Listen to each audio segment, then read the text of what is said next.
Assalamualaikum warahmatullahi wabarakatuh.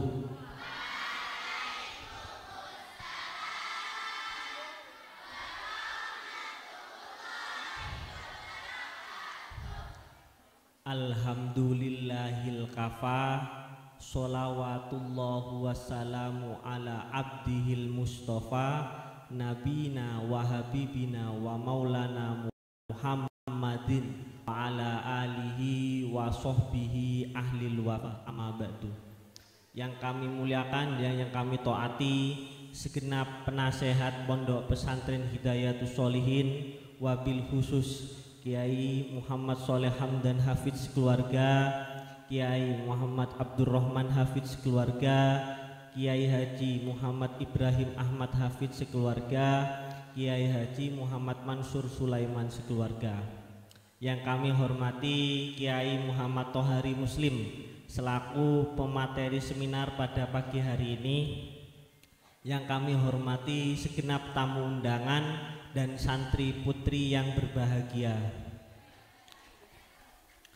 Alhamdulillah wa syukurillah kita dapat berkumpul dalam acara seminar head dan problematika dalam keadaan sehat walafiat. Amin ya amin ya rabbal alamin. Untuk pertama-tama saya akan menjelaskan profil beliau, Bapak Muhammad Tohari Muslim. Beliau alumni Lirboyo pada tahun 2000 dan masih khidmat sampai sekarang di Pondok Pesantren Lirboyo. Beliau juga termasuk perumus FMPP se-Jawa Madura dan juga pernah menjadi aktif dan masih pernah aktif dan menjadi sekretaris di lembaga LBM Pondok Pesantren Lirboyo, dan sekarang beliau menjabat sebagai Ketua LBM PCNU Kota Nganjuk. Seperti itu. Itu yang dapat kami sampaikan tentang biografi beliau. Sedikit edukasi saya tentang hari ini, tentang masalah head dan mana problematika wanita. Kalau masalah head dan problematika wanita ini identik dengan yang namanya fikih wanitaan. Jadi yang namanya problematika wanita itu identik dengan yang namanya fikih kewanitaan. Mestinya perempuan itu bekal utamanya adalah kesehariannya.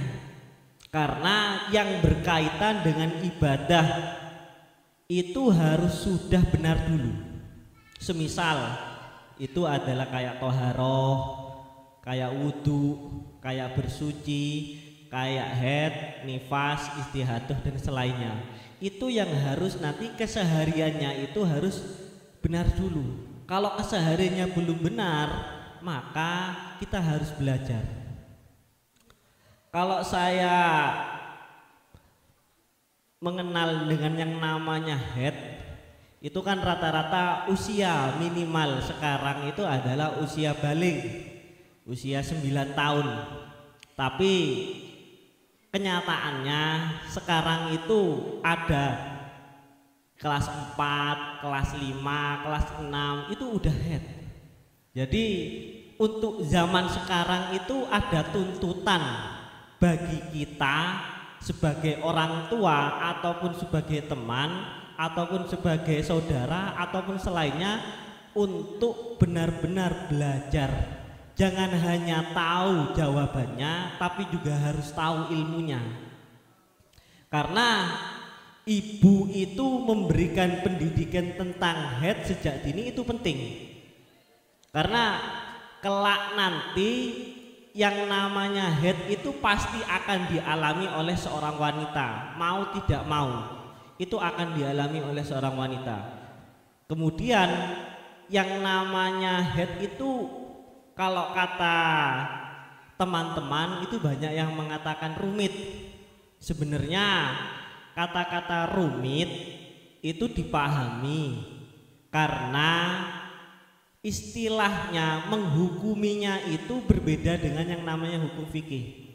Dalam artian antara satu orang dan orang yang lain itu kebiasaannya berbeda. Lah, itu yang menjadikan yang namanya haid itu rumit. Antara satu orang dan orang lain berbeda. Sedangkan kelompok wanita itu banyak. Semisal saya contohkan, ada orang nanti haid, kemudian dia tidak belajar tentang istihadah.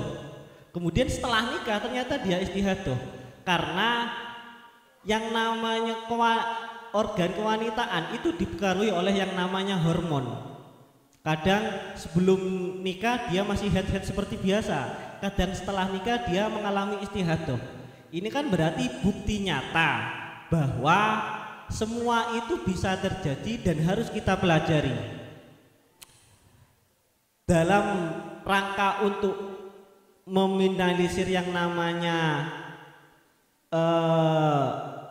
pembelajaran haid sejak dini, maka lebih baik itu dibarengi dengan yang nanti seorang ibu itu mengajari anaknya, atau seorang kakak mengajari adiknya, atau yang lain. Kita ketahui bahwa yang namanya mempelajari ilmu haid itu adalah fardu ain bagi kaum perempuan. Berarti kalau seperti itu setiap orang itu harus belajar. Kalau yang nggak mau belajar mati nggak akan paham. Jadi jangan cuma tahu tanya jawabannya, karena setiap wanita itu pasti akan mengalami yang namanya haid. Berarti harus tahu yang namanya ilmunya. Seperti itu. Pun Mbak. Jadi pesan saya kepada teman-teman sekalian bahwa ilmu haid itu dan fikih wanita itu penting, karena akan dialami bersama-sama antara haid, istihadah, dan juga yang namanya nifas. Pun untuk waktu selanjutnya kami serahkan kepada pemateri, kepada Bapak Thohari Muslim. Waktu dan tempat kami persilahkan.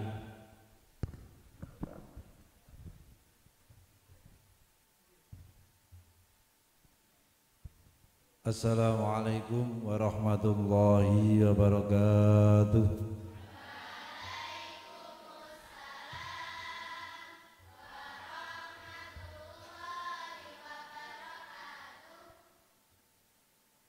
Bismillah, Bismillah, alhamdulillah, wassalatu wassalamu ala rasulillah wa ala alihi wa sahbihi wa mawalah. Rabbi shrah li sadri wa yassir li amri wahlul 'uqdatam min lisani yafqahu qawli, amma ba'd. Qala Allah ta'ala fi kitabil karim wa yas'alunaka 'anil mahid qul huwa adhan fa'tazilun nisaa fil mahid. Al-ayah.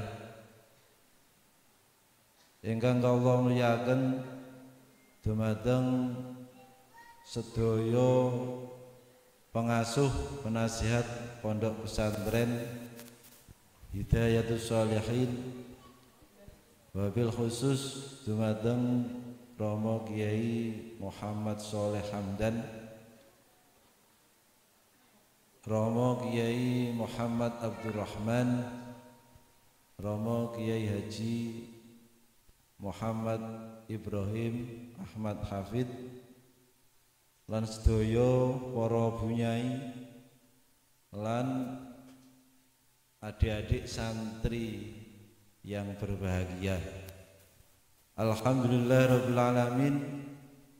Monggo kita panjatkan dumateng Allah Subhanahu wa taala, di mana pada pagi hari ini kita sedaya dipun paringi kesehatan, kenikmatan saged rawuh wonten majelis ingkang sangat mulia, inggih menika majlisul ilmi, majlisul zikri, yang insyaallah akan menggetarkan alam langit, akan menggetarkan mahsyar dengan keberadaan majelis zikir yang seperti ini. Maka kehadiran kita di majelis ini perlu sangat kita syukuri dengan bacaan alhamdulillahirabbil alamin, alhamdulillahirabbil alamin. Selanjutnya sholawat serta salam kami haturkan pada junjungan kita Nabi besar, Nabi agung, Nabi Muhammad sallallahu alaihi wasallam yang telah memberikan petunjuk, memberikan cahaya kepada kita semua, sehingga dengan barokahnya beliau Kanjeng Nabi Muhammad kita semua ditakdirkan bisa mondok di pondok pesantren pada akhir-akhir zaman ingkang kados pekaten. Salajengipun niki kawula dipun suwun kapulih nerangaken bab haid. Niki sejak lama niki saya itu punya obsesi. Sakjane sing ngisi seminar dune yang pengalaman. Kan gini. Dan saya ini termasuk orang yang nasibnya agak sial. Karena apa? Ya kepeksa paham haid. Dulu itu sebenarnya saya sama sekali nggak paham. Bab haid ya pahamnya cuma haid itu minimal 1 hari, maksimal 15 hari. Ya situ. Selain itu saya nggak paham. Lah ternyata belajar ilmu haid itu kaidahnya itu butuh kelas 1 SD saja untuk menyelesaikan. Karena angka yang dibutuhkan itu cuma 1 dan 15. Jadi cuma angka 1 karo 15. Ini anak TK ini sebenarnya kan sudah bisa kan, angka 1 berapa, angka 15 berapa. Dan saya optimis, saya yang sama sekali tidak pengalaman, iki iso paham. Maka ilmu haid itu sangat mudah. Karena apa? Karena yang tidak pengalaman saja itu bisa menguasai. Apalagi yang berpengalaman. Jadi panjenengan semua jangan berkecil hati. Jangan dianggap bahwa ilmu haid ini adalah ilmu yang sangat sulit. Yus anggapan koyok sholat dan wudhu. Karena setiap hari, setiap waktu kita melakukan. Kenapa kita dengan mudahnya melakukan ibadah berupa wudhu? Kenapa kita dengan mudahnya melakukan ibadah berupa sholat? Sampai sholatnya itu ya kilat gitu. Alasannya saya sejak kecil sudah sholat, jadi kalau sholat lama-lama koyok gak tahu salat aja. Nah, kan? Nah, makanya ilmu ini ilmu yang sangat mudah. Maka dalam durasi waktu yang sangat singkat ini saya tidak menjelaskan ilmu haid yang bertele-tele. Yang bertele-tele, yang sulit-sulit biar itu urusan ahli yang pakar. Tapi bagi panjenengan semua yang terpenting adalah paham bahwa ketika muncul darah ini adalah darah haid atau bukan. Ini istihadah atau bukan. Itu yang terpenting. Kok ada kasus-kasus yang menyulitkan, ini tugasnya para ahli. Yes, kayak sekarang ini loh, yang memikirkan COVID itu ya ben ahli nih. Kita itu nggak usah mikir, kan begitu kan? Nak melok mikir itu malah ngeruwet-ngeruweti.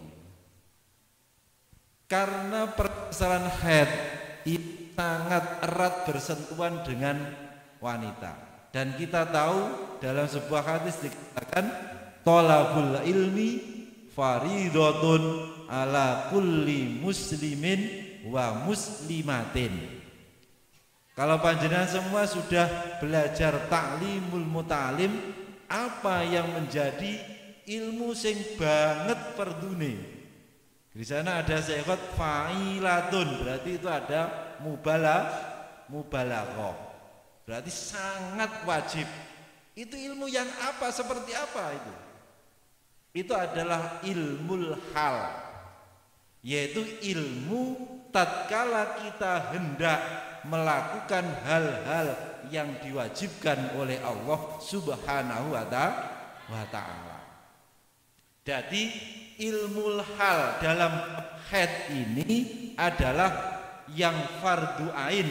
Artinya panjenengan semua ketika ada darah muncul, statusnya darah itu apa, itu harus tahu, karena ini kaitannya dengan hal-hal yang diharamkan. Ketika berhenti itu kaitannya dengan bagaimana kita akan menjalankan sebuah kewajiban. Makanya nangkene belajar ilmu haid bagi wanita sing kaitane dengan kaidah-kaidah pokok ini adalah fardhu ain. Untuk sing jelimet-jelimet itu adalah fardhu kifayah yang menjadi tugas kalian semua yang ada di pondok pesantren. Karena pesantren tujuannya adalah tafaqquh fiddin, supaya menguasai ilmu agama. Nah, bisa ngerti tafaqquh fiddin, maka ketika pulang liyung diru qaumahum idza raja'u. Jadi panjenengan semua ketika pulang menyampaikan ilmu-ilmu penting ini kepada masyarakat, kepada yang membutuhkan. Maka dengan sederhana ini kami akan menjelaskan tentang kaidahnya. Kalau di sini sub C, apa yang perlu dilakukan ketika wanita mengeluarkan darah. Halaman 3 ini. Ketika sampean itu mengeluarkan darah, yang harus kamu lakukan itu adalah melihat jam. Jamnya itu berapa? Kalau bisa nyatet sak menite sak detike, itu kalau bisa nyatet. Kalau tidak bisa ya menite lumayan. Tapi jangan jamnya tok ini. Karena maksimal minimal haid itu adalah ukurannya tahdidan, hitungan yang pasti. Jadi tidak boleh kurang, tidak boleh kurang, tidak boleh lebih. Makanya begini, jadi panjenengan semua itu kalau merasakan ada yang keluar harus dicek. Itu benar ada darah yang keluar atau tidak, atau cuma perasaan saja.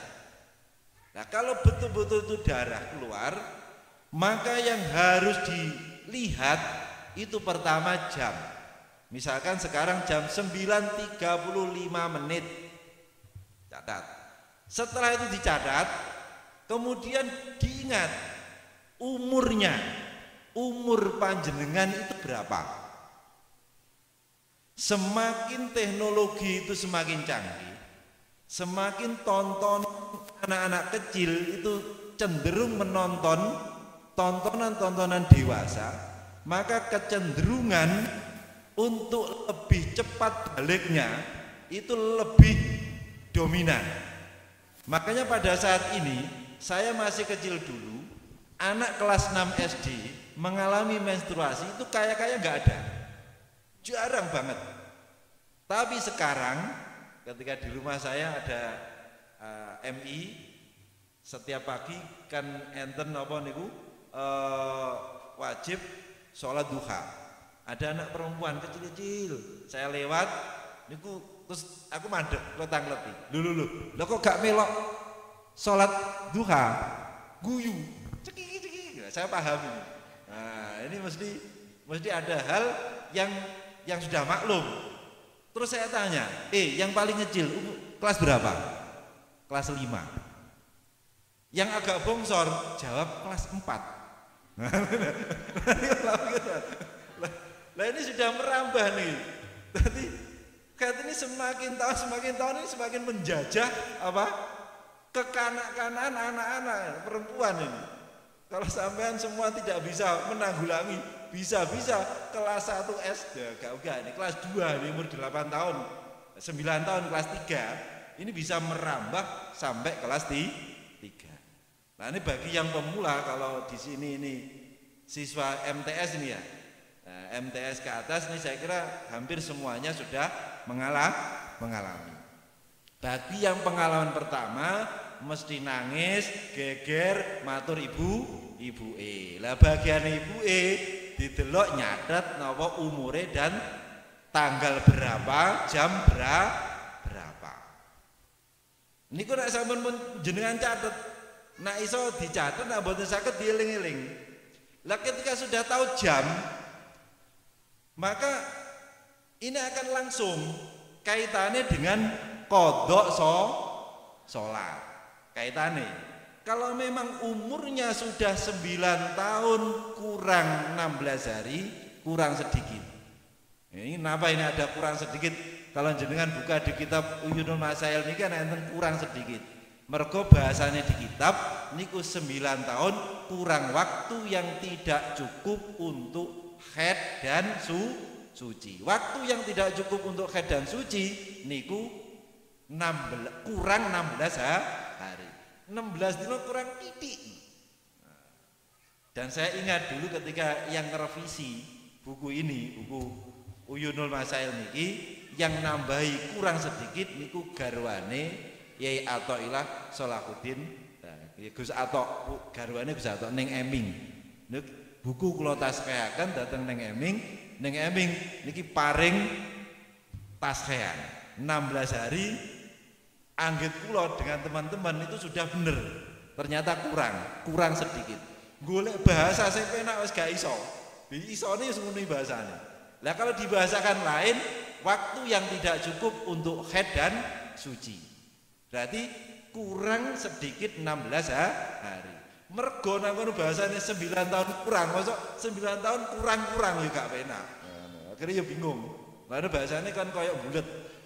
Di kitab Uyunul Masail itu cerita, dan kitab Uyunul Masail ini judul ini kenang-kenangan berharga dari Romo Kiai Haji Abdul Aziz Mansur. Niki saya ingat betul.